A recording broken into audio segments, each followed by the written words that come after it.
ராத்திரி நேரத்துல தனியா சுடுகாட்டுக்கு போய்க்கீங்களா? இந்த கிராமத்துல பகல்ல ஒரு கல்லறை பாதையில தான் எல்லோரும் நார்மலா போவாங்க.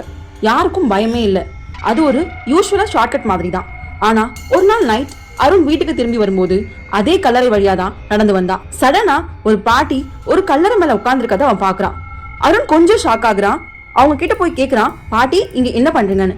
பாட்டி ஸ்லோவா தலையை தூக்கி, எனக்கு வீட்டுக்கு போகிற வழி மறந்து போச்சுப்பா அப்படின்னு சொல்றாங்க. அருணுக்கு ரொம்பவே அவங்க பார்த்தா பாவமா இருக்கு. பரவாயில்ல பாட்டி, நான் உங்களை கொண்டு போய் விடுறேன்னு சொல்றான்.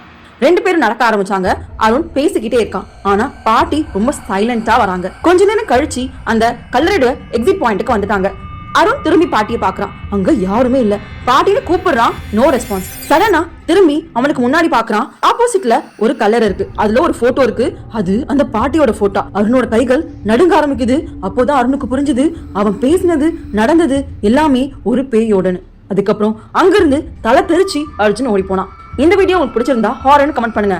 லைக் பண்ணுங்க, ஷேர் பண்ணுங்க. இது போன்ற மேலும் வீடியோக்கள் பார்க்கணும்னா என்ன சேனல் சப்ஸ்கிரைப் பண்ணிக்கோங்க. இந்த வீடியோ பார்த்துக்கு நன்றி.